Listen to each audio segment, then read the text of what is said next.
శేష్ గారు, నమస్కారం సార్. నమస్కారం సార్, ఈరోజు చూసినట్లయితే గన్నవరంలో ఎయిర్పోర్ట్ లో లోకేష్, ఎవరైతే ఎన్నికల వ్యూహకర్త ప్రశాంత్ కిషోర్ ఉన్నారో, ఒకే కారులో బయలుదేరి ఉండవల్లి చంద్రబాబు గారి నివాసానికి వెళ్ళారు. ఇది చూసినట్లయితే వైసీపీ వర్గాలు షాక్ గురయ్యని చెప్పుకోవచ్చు. దీన్ని మీరు ఎలా చూస్తారండి? వైసీపీ వర్గాలకే కాదు, మొత్తం రాజకీయ వర్గాలు షాక్ గురైనట్లుగా మనకు కనపడుతుంది. ఎందుకనంటే మొత్తం ఎన్నికలలో గెలుపు ఓటములను ఎన్నికల వ్యూహకర్తలు శాసిస్తున్నట్లుగా మనకు కనపడుతుంది. 2014 నుంచి ఈ ఎన్నికల వ్యూహకర్తల పొలిటికల్ స్ట్రాటజీస్ యొక్క ట్రెండ్ మొదలైంది. 2014లో కేంద్రంలో నరేంద్ర మోడీ అధికారంలోకి రావడానికి ప్రశాంత్ కిషోర్ ఐపాక్ సంస్థ అనేది కీలకంగా వ్యవహరించింది అనేటటువంటి విషయం మనందరికీ తెలిసిందే. అక్కడి నుంచి ప్రశాంత్ కిషోర్ ప్రస్థానం, ఐపాక్ ప్రస్థానం అనేది అనేక రాష్ట్రాలలో ప్రాంతీయ పార్టీలు, జాతీయ పార్టీలు అధికారంలోకి రావటానికి తన ఎన్నికల వ్యూహాలను రూపొందించినట్లుగా మనకి కనపడుతుంది. ముఖ్యంగా మీకు 2019 ఎన్నికల్లో ఆంధ్రప్రదేశ్ లో వైఎస్ జగన్మోహన్ రెడ్డి గెలుపుల్లో కీలక పాత్ర పోషించింది ఐపాక్, ప్రశాంత్ కిషోర్ టీం అనేటటువంటి విషయం మనందరికీ తెలుసు. తర్వాత మీకు స్టాలిన్, మీకు తమిళనాడులో స్టాలిన్ గెలవటానికి ప్రశాంత్ కిషోర్ వ్యూహాలే బాగా పనిచేసాయనే విషయం మనకు తెలుసు. తర్వాత వెస్ట్ బెంగాల్లో అసలు భారతీయ జనతా పార్టీ గెలుస్తుంది అనేటటువంటి ఊహాగానాలు, ఎగ్జిట్ పోల్స్ వచ్చినప్పటికీ కూడా మమతా బెనర్జీకి పనిచేసినటువంటి పీకే ఒక ఛాలెంజ్ చేశాడు. బెంగాల్లో భారతీయ జనతా పార్టీ గెలిస్తే నేను ఎన్నికల వ్యూహకర్తగా తప్పుకుంటానని ఒక ఛాలెంజ్ చేశాడు. మమతా బెనర్జీని బంపర్ మెజార్టీతో గెలిపించాడు ఇదే ప్రశాంత్ కిషోర్. పశ్చిమ బెంగాల్ ఎన్నికల్లో ఒక పాట మొత్తం ఎన్నికల్ని మార్చింది. కేలా హోబే కేలా హోబే కేలా హోబే అని ఒక పాట మొదలవుతుంది.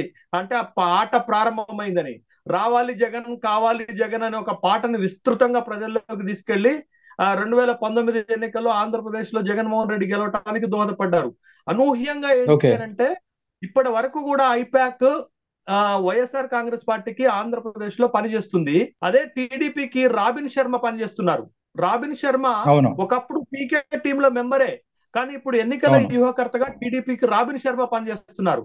ఇంకొక విషయం చెప్పాలండి మీకు, ఇటీవల జరిగినటువంటి 2 రాష్ట్రాల ఎన్నికల్లో, కర్ణాటక ఎన్నికల్లోనూ తెలంగాణ ఎన్నికల్లోనూ కాంగ్రెస్ పార్టీని గెలిపించింది సునీల్ కన్గోల్. సునీల్ కన్గోల్ కూడా ఒకప్పుడు ప్రశాంత్ కిషోర్ టీం మెంబరే.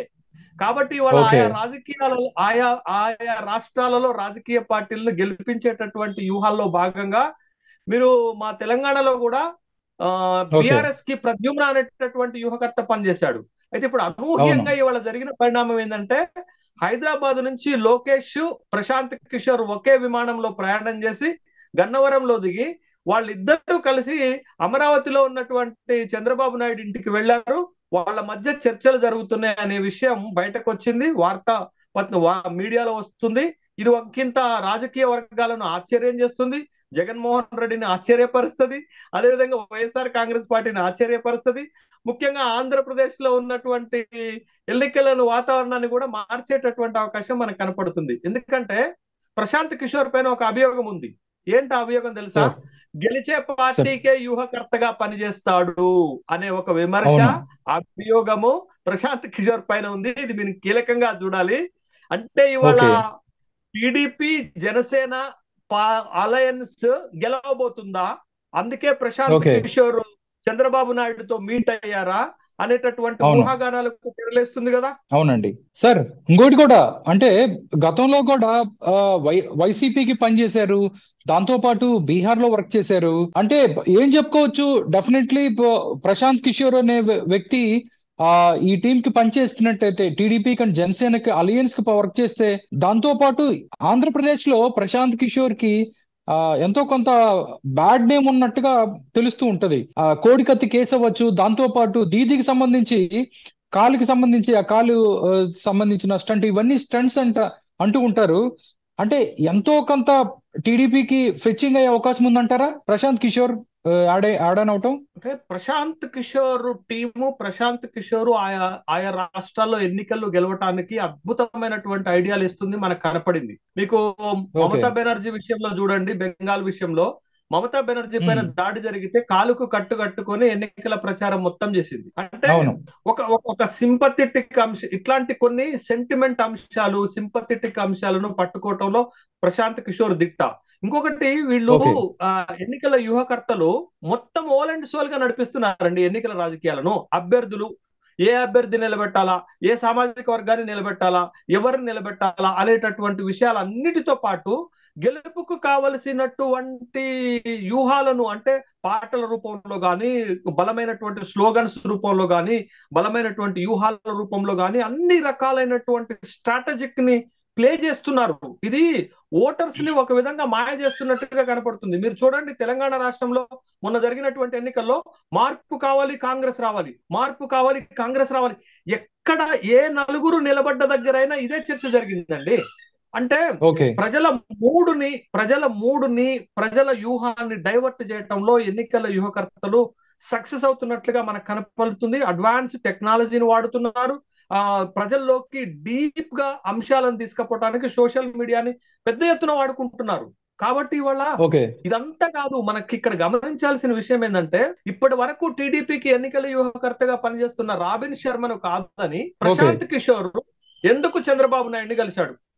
ఇప్పటి వరకు వైఎస్ఆర్ కాంగ్రెస్ పార్టీకి పనిచేస్తున్నటువంటి ఐపాక్ కి సంబంధించినటువంటి ప్రశాంత్ కిషోర్ ఎందుకు చంద్రబాబు నాయుడిని కలిశారు? అంటే ఒకవేళ రేపటి ఎన్నికల్లో చంద్రబాబు నాయుడు గెలుస్తున్నారు అని ప్రశాంత్ కిషోర్ భావిస్తున్నారా? ప్రశాంత్ కిషోర్ రెండు విషయాలు చంద్రబాబు నాయుడుకి చెప్పినట్లుగా తెలుస్తుంది. ఒకటి, రాష్ట్రంలో ఉన్నటువంటి రాజకీయ పరిస్థితులు, తర్వాత తను చేసినటువంటి సర్వే.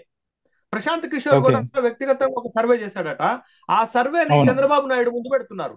బహుశా ఆ సర్వేలో వైఎస్ఆర్ కాంగ్రెస్ పార్టీ ఓడిపోతుందని కాదు మనం కావాల్సింది, ఆ సర్వేలో ఏముందనేది చంద్రబాబు నాయుడుకి చెప్తున్నారు. అంటే చంద్రబాబు నాయుడు పార్టీ దగ్గర విజయానికి దగ్గరగా అన్నా ఉండాలి, లేకపోతే చంద్రబాబు నాయుడు పార్టీ విజయం సాధించే అవకాశాలైనా ఉండాలి. కాబట్టి బహుశా ప్రశాంత్ కిషోర్ వాళ్ళ దగ్గరికి వెళ్ళినట్లుగా మనం భావించాలి. ఇంకొక ఆలోచన ఏంటి అంటే, ఈసారి టీడీపీకి గెలుపు జీవన్ మరణ సమస్య ఆంధ్రప్రదేశ్ లో. ఈసారి గెలవకపోతే టీడీపీ రాజకీయంగా భారీ మూల్యం చెల్లించుకునే అవకాశం ఉంది. కాబట్టి ఎట్లయినా గెలవాలని ప్రశాంత్ కిషోర్ ని లోకేష్ ఎంగేజ్ చేశాడా అనేటటువంటి విషయాన్ని. ప్రశాంత్ కిషోర్ ని ఎంగేజ్ చేయమంటే మాటల విషయం కాదండి. దరిదాపు 7 నుంచి 800 కోట్ల రూపాయలు ఛార్జ్ చేస్తాడు. 7 నుంచి 800 కోట్ల రూపాయలు ఛార్జ్ చేస్తాడు. మరి అంత ఛార్జ్ చేస్తూ ఇవాళ టీడీపీ ప్రశాంత్ కిషోర్ ని ఎన్నికల వ్యూహకర్తగా పెట్టుకొని ఎన్నికల్లో గెలవాలని ప్రయత్నం చేస్తుందా? ఎందుకు అనంటే, ఈ ఎన్నికలు వైఎస్ఆర్ కాంగ్రెస్ పార్టీ కంటే టీడీపీకి జీవన్ మరణ సమస్యగా మారిపోయాయి. ఈసారి టీడీపీ అక్కడ గెలవకపోతే చంద్రబాబు నాయుడు రాజకీయ భవిష్యత్తు అగమ్య గోచరం అవుతుంది. కాబట్టే ప్రశాంత్ కిషోర్ లాంటి ఒక బలమైన ఎన్నికల వ్యూహకర్తను పెట్టుకొని గెలవాలనేటటువంటి వ్యూహం చేస్తున్నారా అనేటటువంటి సందేహాలు వ్యక్తమవుతున్నాయి. ఓకే సార్, ఆల్రెడీ ఎవరైతే మీరు చెప్పినట్టుగానే వైసీపీకి సంబంధించి అంటే ప్రశాంత్ కిషోర్ ఒక సర్వే చేశాడు. ఆ సర్వే కూడా బయటకు వచ్చింది. అంటే నా దగ్గర ఉంది, నార్మల్ గా సోషల్ మీడియాలో అంతలో వెళ్తుంది. వైసీపీకి ఎదురుగాలి ప్రశాంత్ కిషోర్ ఐపాక్ సర్వే వైరల్. టీడీపీ జనసేన కూటమికి 144 సీట్లు, వైసీపీకి వచ్చేది 31 సీట్లే. జగన్ పార్టీ నేతల్లో ఓటమి గుబులు. ఇది సార్. అంటే డెఫినెట్లీ ఏదైనా ప్రశాంత్ కిషోర్ రంగంలో దిగాడంటే గ్రౌండ్ వర్క్ చేసుకునే ముందుకు వస్తాడు. గ్రౌండ్ వర్క్ జరిగిందంటారా ఆల్రెడీ? ఎందుకంటే లోకేష్ కూడా ఢిల్లీలో లోకేష్ ఏం చేస్తున్నాడు, ఢిల్లీలో లోకేష్ ఏం చేస్తున్నాడు అని అందరూ అనుకున్నారు. అంటే ఇలాంటివన్నీ పావులు కదపటం, పార్టీని అధికారంలో తేవటానికి వ్యూహాలు పనటం అనేది చేస్తున్నారు అని మనం అనుకోవచ్చా? ఇప్పుడు ఒకటి, మీరు ఇచ్చినటువంటి సోషల్ మీడియా సర్వే ఫేక్. ఎందుకనంటే ప్రశాంత్ కిషోర్ లాంటి వ్యక్తి ఒక సర్వే చేసి బయటకి ఫీలర్ ఇవ్వడు. ఎందుకనంటే అది చాలా గోప్యంగా ఉంటారు. అది డబ్బులు కమ్మేటటువంటి సర్వే కదండి. అది ఒక రాజకీయ పార్టీకి డబ్బులు కమ్మేటటువంటి సర్వేలు కాబట్టి ఎట్టి పరిస్థితుల్లో దాన్ని ఫీలర్ గా బయటకు వదలరు. అది చాలా గోప్యంగా ఉంచుతారు. ఆ సర్వేలో ఉన్నటువంటి అంశాలను ఎవరైతే వాళ్ళతో కాంటాక్ట్ చేసుకుంటారో వాళ్ళకి మాత్రమే ఇస్తారు. మీరు అన్నది ఇందాక చాలా కరెక్ట్. ఏంటి అనంటే, చంద్రబాబు నాయుడు జైల్లో ఉన్నప్పుడు, చంద్రబాబు నాయుడు రిమాండ్ లో ఉన్నప్పుడు లోకేష్ ఢిల్లీలో ఉన్నాడు. ఢిల్లీలో ఉండి ఎవరికి తెలియకుండా ఏం చేస్తున్నాడు అనేటటువంటి ఊహాగానాలు కూడా వచ్చాయి. బహుశా ప్రశాంత్ కిషోర్ తోటి కాంటాక్ట్ కుదుర్చుకునేటటువంటి ఒప్పందంలో ఉండొచ్చేమో. ఆ విధమైనటువంటి ప్రయత్నాలు జరిగినవేమో అని ఇప్పుడు అనిపిస్తుంది. రెండోది ఏంటంటే, ప్రశాంత్ కిషోర్ సర్వే చేసినా చేయకపోయినా రాజకీయ వ్యూహాల్లో భాగంగా ఏం చేస్తారంటే, ఎన్నికలకు ముందు మొన్న టైమ్స్ నౌ వచ్చిందండి, టైమ్స్ నౌ సర్వే వచ్చింది. టైమ్స్ నౌ సర్వేలో ఏం చెప్పారు అని అంటే, వైఎస్ఆర్ కాంగ్రెస్ పార్టీ 24 లోక్సభ స్థానాలు గెలుస్తుంది అని చెప్పారు. ప్రశాంత్ కిషోర్ సర్వే దానికి ఎగనెస్ట్ గా తీసుకొచ్చారు. ప్రశాంత్ కిషోర్ చేసినట్టుగా సోషల్ మీడియాలో ఒక సర్వే తీసుకొచ్చి తెలుగుదేశం పార్టీ 141 శాసనసభ స్థానాలు గెలవబోతుంది అనేటటువంటి ఇది రాజకీయ వ్యూహాల్లో భాగమే. ఇంకొకటి గమనించాలి మీరు, ఎంత కాదనుకున్నా జనసేన టీడీపీ కూటమితో పాటు ప్రభుత్వ ప్రజా వ్యతిరేకత యాడ్ అయినా స్టిల్ ఈ రోజు వరకు కూడా వైఎస్ఆర్ కాంగ్రెస్ పార్టీ ఆంధ్రప్రదేశ్ లో ఒక బలమైనటువంటి పార్టీగానే మనం చూడాలి. వైఎస్ఆర్ కాంగ్రెస్ పార్టీ నుంచి 60కి పైగా శాసనసభ్యులు ఓడిపోయినా ఆ పార్టీ అధికారంలోకి వచ్చే అవకాశం ఉంది. కాబట్టి అంత తేలిగ్గా తీసుకోవడానికి వీల్లేదు. కానీ ఒక్కటి మాత్రం నిజం, గత ఎన్నికలకి ఈ ఎన్నికలకి తేడా ఏంటి అంటే, టీడీపీ జనసేన బలపడింది.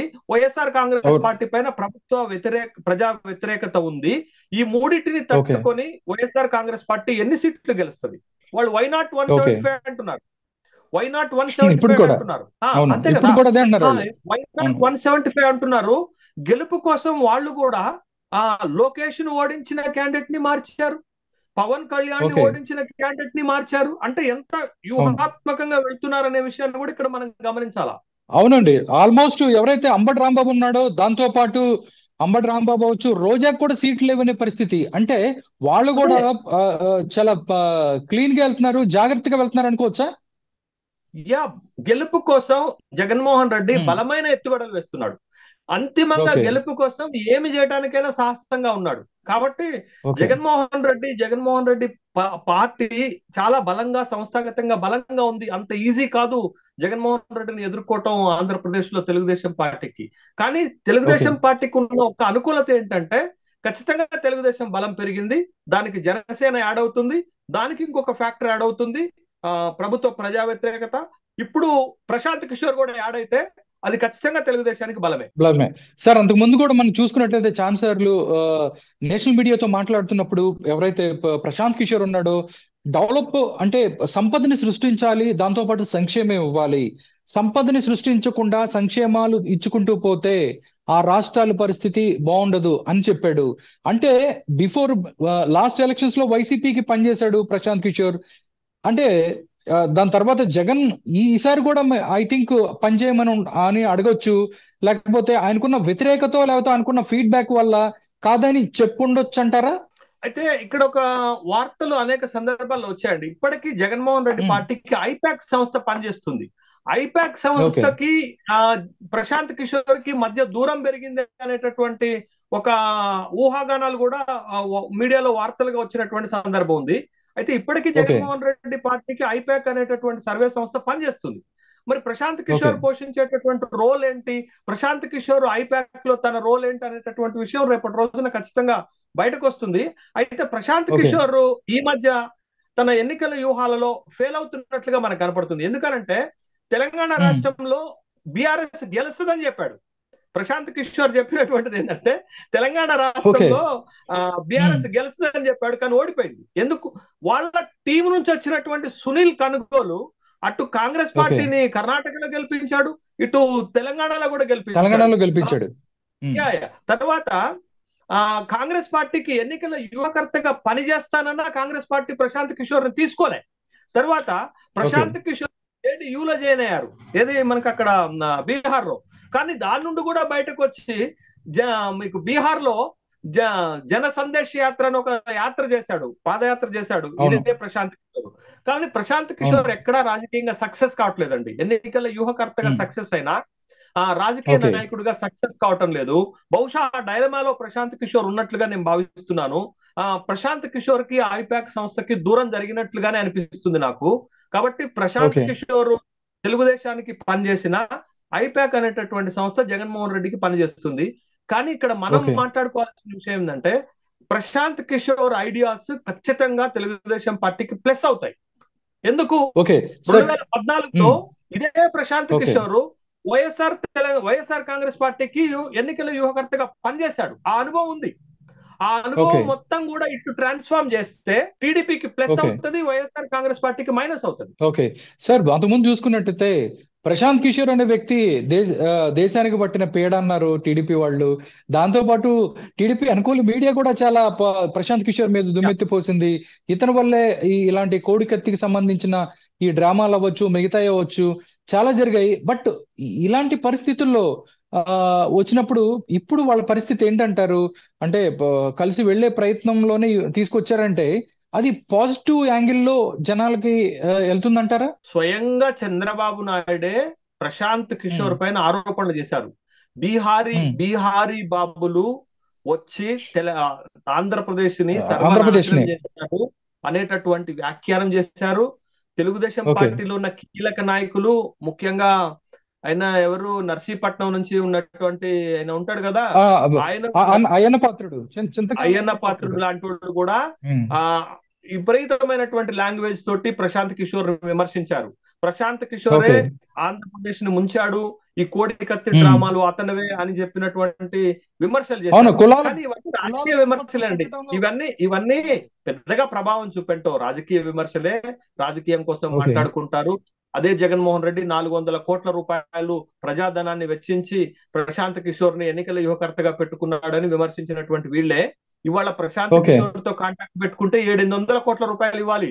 అంత సింపుల్ కాదు ప్రశాంత్ కిషోర్ తో కాంటాక్ట్ చేయటం. ఓకే సార్, ఇంకోటి కూడా, ఇప్పుడు తెలంగాణలో కాంగ్రెస్ పార్టీ అధికారంలోకి వచ్చింది, అలాగే కర్ణాటకలో కూడా. నెక్స్ట్ కాంగ్రెస్ టార్గెట్ ఏపీ అంటున్నారు. సునీల్ కన్గోలు కూడా మళ్ళీ ఏపీకి షిఫ్ట్ అవ్వాల్సి వస్తుంది. నెక్స్ట్ ఎంపీ ఎలక్షన్స్ ఉన్నాయి, దాంతో పాటు ఏపీలో కూడా ఎలక్షన్స్ జరగబోతున్నాయి.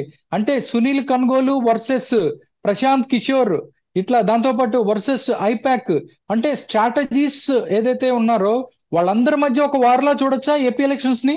అదే ఇప్పుడు ఏ రాష్ట్రంలో ఎన్నికలు జరిగినా పార్టీల మధ్య కంటే కూడా ఎన్నికల వ్యూహకర్తల మధ్య పోటీ కనపడుతుంది. ఎందుకంటే పార్టీల జయాపజయాలను ఎన్నికల వ్యూహకర్తలే నిర్దేశిస్తున్నట్లుగా మనకు కనపడుతుంది.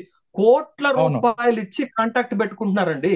ఒక్కొక్క నియోజకవర్గం పైన, ఒక్కొక్క అభ్యర్థి పైన అసలు మల్టిపుల్ సర్వేలు చేపిస్తున్నారు. ఎవరు గెలుస్తారు, ఏ సామాజిక వర్గాన్ని పెడితే బాగుంటుంది, ఎవరిని పెడితే బాగుంటుంది, ఎట్లా పెట్టాలి అనేటటువంటి అనేక విషయాలపైన ఈ ఎన్నికల వ్యూహకర్తలు తమ స్ట్రాటజీలను ఇస్తున్నటువంటి సందర్భం ఉన్నది. కాబట్టి ఇవాళ ఒక మీరు మంచి కీలకమైన ప్రశ్న అడిగారు. కర్ణాటకలో కాంగ్రెస్ పార్టీ బలమైన ఫోర్స్ కాబట్టే సునీల్ కన్గోలు గెలిపించగలిగిండు. తెలంగాణలో కూడా బీఆర్ఎస్ తర్వాత కాంగ్రెస్ పార్టీ బలమైన ఫోర్స్ కాబట్టే సునీల్ కన్గోలు గెలిపించగలిగాడు. కానీ ఆంధ్రప్రదేశ్ కి వచ్చేసరికి కాంగ్రెస్ పార్టీ జస్ట్ 2% ఉన్న ఓట్ల పార్టీ కదండి. 2% ఉన్న ఓట్ల పార్టీని సునీల్ కన్గోలు కాదు కదా, సాక్షాత్తు భగవంతుడు వచ్చిన ఆంధ్రప్రదేశ్ లో కాంగ్రెస్ పార్టీని గెలిపించలేరు. అంటే ఎంతో కొంత మూవ్ ఉంటది అంటారా? ఎంతో కొంత పాజిటివ్ సహజంగా ఉంటుంది, సహజంగా ఉంటుంది. ఇప్పుడు 2 జాతీయ పార్టీలు ఆంధ్రప్రదేశ్ లో పరిస్థితి ఏంటి? 0 representation. Bharatiya Janata party 0 in legislative assembly, Congress party again 0 in legislative assembly. అక్కడ 2 పార్టీల మధ్య మళ్ళా పోటీ జరుగుతుందండి. ఒకటి టీడీపీ కూటమి, రెండోది వైఎస్ఆర్ కాంగ్రెస్ పార్టీ మధ్య. ఎవరు గెలుస్తారు, ఎవరు సాధిస్తారు అనేది ఇక్కడ మనం వేసుకోవాల్సినటువంటి ప్రశ్న. ఎవరి వ్యూహాలు ఫలించబోతున్నాయి? ఒకవేళ ఇప్పుడు పీకే టీడీపీకి వెళ్ళిపోతే అది additional asset to the TDP party. దాన్ని వైఎస్ఆర్ కాంగ్రెస్ పార్టీ ఏ విధంగా ఎదుర్కోబోతుంది? ఇంకోటి ఏంటంటే వైఎస్ఆర్ కాంగ్రెస్ పార్టీ దగ్గర కూడా చాలా మంది బలమైన వ్యూహకర్తలు ఉన్నారు. ముఖ్యంగా జగన్మోహన్ రెడ్డి వ్యూహాలు చాలా బలంగా ఉంటాయి. దాంతో పాటు విజయసాయి రెడ్డి వ్యూహాలు కూడా చాలా బలంగా ఉంటాయండి. వీళ్ళిద్దరు ఎన్నికల వ్యూహాలు చాలా బలంగా ఉంటాయి. ఓకే సార్, అంటే సార్ ఇప్పుడు ప్రస్తుతం ఏదైతే వాళ్ళకు హోప్ అనుకుంది ఉన్న ప్రశాంత్ కిషోర్ అయితే టీడీపీ కూటమి వైపు వెళ్ళారని చెప్తారు. వైసీపీ యొక్క స్టెప్ ఎలా ఉండబోతుంది, వాళ్ళ వ్యూహాలు ఎలా ఉండబోతున్నాయి, దీన్ని ఎదుర్కొనడానికి ఏం చేసే ఛాన్స్ ఉందంటారు మీరు? ప్రశాంత్ కిషోర్ గనక టీడీపీకి ఎన్నికల వ్యూహకర్తగా ఉండటానికి అంగీకరించి కాంట్రాక్ట్ కుదిరితే అది కొంత మేరకు టీడీపీకి బలాన్ని ఇస్తుంది. వైఎస్ఆర్ కాంగ్రెస్ పార్టీలో గందరగోళాన్ని సృష్టిస్తుంది. వైఎస్ఆర్ కాంగ్రెస్ పార్టీలో ఇప్పటికే అసంతృప్తిగా ఉన్నటువంటి వాళ్ళు, నాయకులు పార్టీ మారటానికి సిద్ధపడతారు. ఎందుకనంటే ఓకే వాళ్ళకు ఒక రకమైనటువంటి అభిప్రాయం ఏర్పడుతుంది. వైఎస్ఆర్ కాంగ్రెస్ పార్టీ ఓడిపోతుందనే అటు ప్రశాంత్ కిషోర్ వెళ్ళాడు కదా అనేటటువంటి ఒక అభిప్రాయం విత్ ఇన్ ద పార్టీలు ఏర్పడి టికెట్ రానటువంటి నాయకులు గనక వైఎస్ఆర్ కాంగ్రెస్ పార్టీని వీడి తెలుగుదేశంలో చేరితే అది ఖచ్చితంగా టీడీపీకి బలమవుతుంది, వైఎస్ఆర్ కాంగ్రెస్ పార్టీకి నష్టం చేస్తుంది. కాబట్టి వైఎస్ఆర్ కాంగ్రెస్ పార్టీ కూడా పీకే అనుసరించేటటువంటి వ్యూహాలకు వ్యతిరేకంగా బలమైనటువంటి వ్యూహాలను వైఎస్ఆర్ కాంగ్రెస్ పార్టీ కూడా రూపొందించుకుంటుంది అనటంలో సందేహం లేదు. ఖచ్చితంగా వైఎస్ఆర్ కాంగ్రెస్ పార్టీలో కొంత గందరగోళం ఏర్పడే మాట మాత్రం వాస్తవం. ఓకే సార్, ఇంకొక చిన్న కరెక్షన్ సార్. ఇప్పుడే న్యూస్ ఏంటంటే రాబిన్ శర్మ కూడా టీమ్ లోనే ఉన్నాడు. ఆ మీటింగ్ లో ఎవరైతే చంద్రబాబు నాయుడు ప్రశాంత్ కిషోర్ మీటింగ్ లో రాబిన్ శర్మ కూడా ఉన్నారు. Chief strategist Prashant Kishor, execution by Robin Sharma. ఇది అంట సార్ వాళ్ళ స్ట్రాటజీ. అంటే ఇప్పుడు ఇంకా బలం ఎక్కువ ఉండవచ్చు, బలం ఎక్కువగా ఉండొచ్చు అనుకోవచ్చా? లేదండి, ఇప్పుడు రాబిన్ శర్మ గత కొంతకాలంగా టీడీపీ కోసం పనిచేస్తున్నాడు. పద్వేలు ఉప ఎన్నికలో రాబిన్ శర్మ కీలకంగా పనిచేసిండు. పార్టీ చాలా దారుణంగా ఓడిపోయింది. ఆత్మకూరు ఉప ఎన్నికలో రాబిన్ శర్మ ప్రయత్నం చేసిండు, చాలా పార్టీ దారుణంగా ఓడిపోయింది. చిత్తూరు పార్లమెంట్ లోక్సభ ఎన్నికల్లో రాబిన్ శర్మ పనిచేసిండు, అక్కడ కూడా పార్టీ దారుణంగా ఓడిపోయింది. తర్వాత రాబిన్ శర్మ 3 ఎమ్మెల్సీ పట్టభద్రుల ఎమ్మెల్సీ ఎన్నికల్లో పనిచేసిండు, అక్కడ ఘన విజయం సాధించింది. అనూహ్యంగా టీడీపీ 3 పట్టభద్రుల ఎమ్మెల్సీ ఎన్నికలలో రాబిన్ శర్మ వ్యూహాలతోటి ఘన విజయం సాధించింది. కాబట్టి ఎమ్మెల్సీ ఎన్నికల్లో విజయం సాధించి పెట్టిన రాబిన్ శర్మ ఉప ఎన్నికల్లో ఎమ్మెల్యేలుగా గెలిపించలేకపోయాడు. కాబట్టి ఇప్పుడు రాబిన్ శర్మ ఈ 4 సంవత్సరాలుగా చేసిన సర్వేని ప్రశాంత్ కిషోర్ ముందు పెడతారు. ప్రశాంత్ కిషోర్ దానికి కొంత యాడప్ చేస్తాడు. యాడప్ ఏం చేస్తాడంటే ఏ అంశాన్ని ప్రజల్లోకి తీసుకపోతే ప్రజలకు కనెక్ట్ అవుతుంది, ఏ అంశము బలంగా ఓటర్ల పైన ప్రభావం చూపెడుతుంది, ఇట్లాంటి స్ట్రాటజీ ఇప్పుడు రూపొందించుకుంటారు. ఇప్పుడు అంటే టీడీపీ వ్యూహం మారుతుంది. ఇంకొకటి ఏంటంటే ఎప్పుడైతే టీడీపీ జనసేన కలయిక జరిగిందో, ఎప్పుడైతే మళ్ళా చంద్రబాబే ముఖ్యమంత్రి అనే కామెంట్ లోకేష్ చేశాడో, అప్పుడు కొంత జనసేన పార్టీ కార్యకర్తలు డైలమా ఏర్పడింది. ఇది ఆ కూటమికి నష్టం చేస్తుంది. ఈ సమయంలోనే ప్రశాంత్ కిషోర్ ను పట్టుకొచ్చారు. ఓకే, మొత్తం ఒక కొంచెం ఏదైతే మైనస్ ఉందో ఒక ప్లస్ తో కవర్ చేశారు. ఓకే సార్, చూద్దాం సార్. ఇప్పుడే యుద్ధం స్టార్ట్ అయింది. అది ఎన్ని మలుపులు తిరుగుతుందో, ఎన్ని వ్యూహాలు. టూ ఇయర్లీ చూద్దాం ఏం జరుగుతుందో. Thank you so much Seshu గారు, ప్రస్తుత రాజకీయ పరిస్థితులపై విశ్లేషణ అందించారు. Thank you so much sir.